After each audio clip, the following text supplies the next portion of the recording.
Well, that makes me think of a little girl in a pink dress sticking a hot dog through a donut. Hello, huge movie fanatic Nate stopping on by. This time I'm coming at you for a little bit of retro promotional material showcasing, coming at you to showcase do they call these mobiles?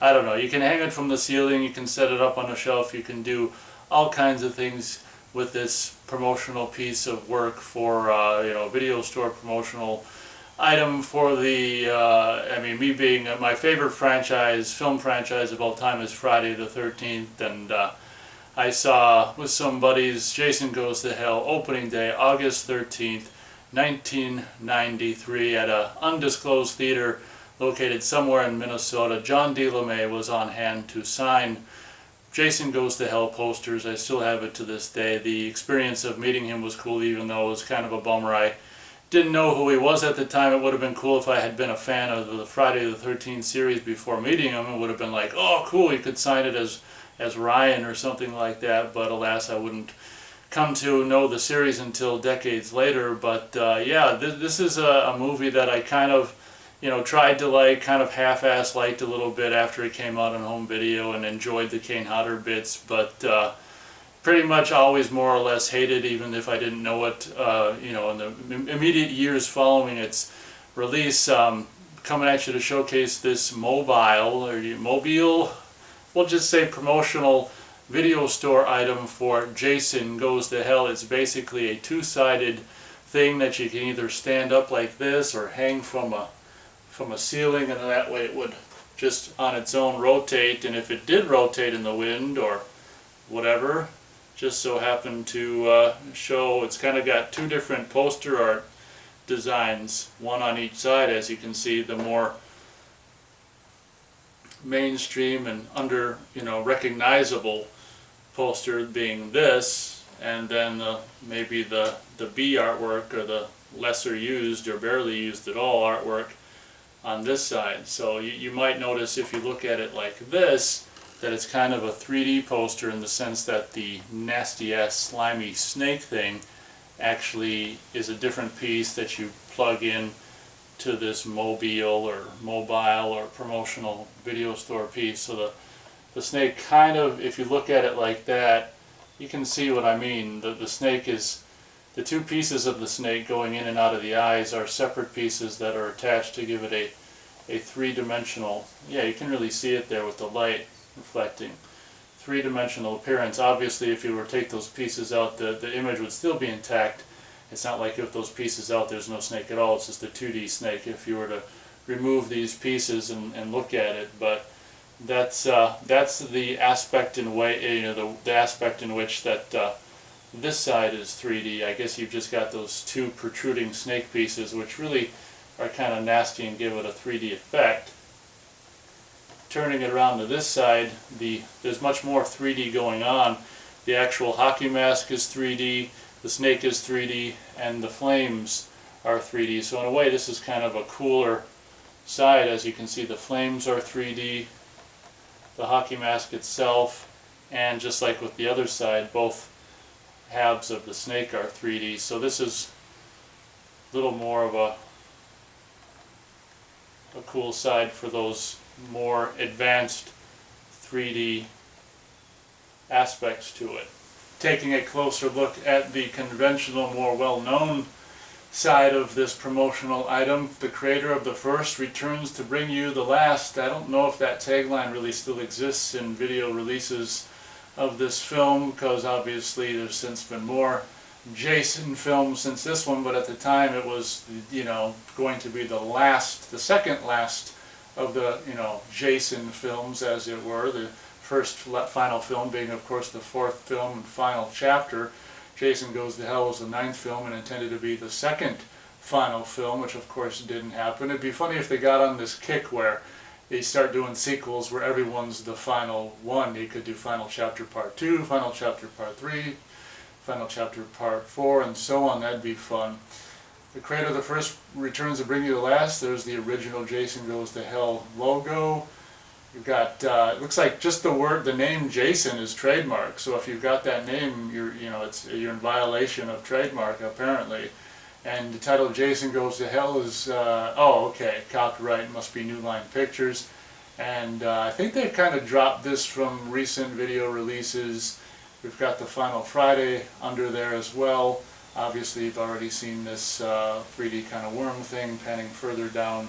Evil has finally found a home. You've got credits there.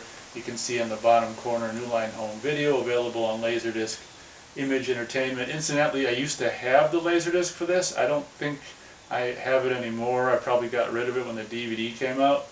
Dolby Surround, closed caption, rated R. Of course they did, when this came out on home video in early 1994, they did put out an R-rated version and an unrated version as well. So there's, I guess, no mention of unrated on this side anyway.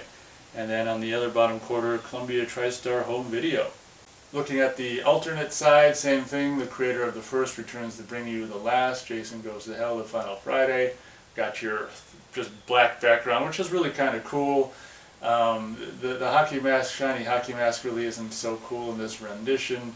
3D shiny hockey mask. This actually, you know, there's aspects to it. I like the black background, but just the cheesy ass hockey mask, it makes it look kind of cheap. And I've always hated this worm thing, which of course isn't even featured in the film. The 3D flames are a cool effect. Once again, Evil has finally found a home, and I think it's pretty much the identical, it's saying 93 New Line Home Video, so I can't imagine that's correct. It came out in August. I don't imagine it was on home video until 94, that's my recollection, so I don't know why it's saying 93 New Line Home Video. Sold exclusively by Columbia TriStar Home Video. So just having recently found this, I thought it'd be cool to stop on by to showcase this. Obviously I've had this probably since 1994, I would imagine. Not exactly sure, well, I mean, I guess at the time I was more of a fan of this film than I am now, so that's why I ended up with it.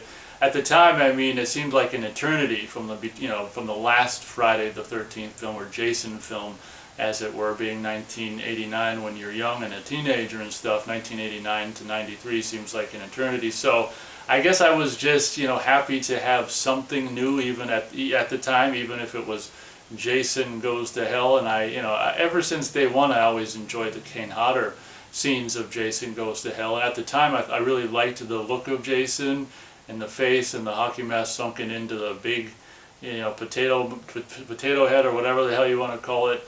And I was just, it was such a bummer to me at the time, and still is, that you know, Kane Hodder was so cool in the role. He looked, the Jason character looked pretty cool, and it was just, what I got to tell you, when we were sitting there on opening night, after just having met John D. LeMay and gotten autographed posters, and we saw Jason, we were loving the beginning when he attacked the naked chick in the towel and chased through the woods, and once they, you know, ambushed him and blew him to pieces at the beginning of the film, I was like kind of worried at that point, and it only went downhill from there. And I wish I could have, wish there was mind reading technology back then that, you know, us average Joes, consumers, had access to. I would have been nice to know the morale in the room after he got blown up in the coroner. The coroner ate his heart and you know, became Jason at that point. I would imagine people are kind of very quietly in the theater going, what the fuck? I know that when the coroner became Jason, I was very, very disappointed, to say the least. And I'm like, okay, so now this coroner is Jason. So there you go. A little bit of a bummer, but what the hell. The Kane Hodder bits I still think are kind of fun in this film. And, you know, Harry Manfredini returning, so, you know, for the first time since the 6th film was fun, even though he's gone more or less completely electronic by this point, which was kind of a bummer. What I always thought was the weirdest thing in the world, in closing, is that, and I've said this before on my Friday the 13th stuff, but how at the very beginning, when, you know, they had less of a budget, Harry was less, you know, renowned or, you know, whatever, at the very beginning of the franchise with the first film, he had just a sound that is so freaking amazing, and then cut to, you know, over a decade later, like 13 years later, oh wow, it's 13, oh, I don't think I ever figured that out. It was the 13th anniversary of the franchise. Huh. So cut to 13 years later, I think they did that on purpose. I never even realized that. Cut to 13 years later after the first Friday the 13th film, and Harry Manfredini is much more renowned, has much more of a, you know, a body of work, a very competent, amazing body of work. And as he went on and on and on, his music became less and less, in my opinion, interesting when he got basically to the completely, you know, I mean, I've got the original soundtrack of this on CD, and I mean, from what I can tell, I mean, if it's not entirely, it's very close to entirely, you know, electronically realized. The score for Jason Goes to Hell, and I can't say I hate it, but it's nothing, you know, it's nowhere near to the greatness of his music that he did for the first 6 films. So anyway, this video, as always often is the case, went on a little longer than I intended. But I mean, if it's a Friday the 13th or a Jason Voorhees topic, you can be rest assured that I'm going to be blabbing on and on and on about it. But anyway, thank you very much for watching me showcase this little bit of video store promotional item for Two-Sided, even to boot, for the absolutely disastrous and disappointing film by the name of Jason Goes to Hell. Hope you guys enjoyed. Thank you very much for watching, and as always, we'll catch you on the next video.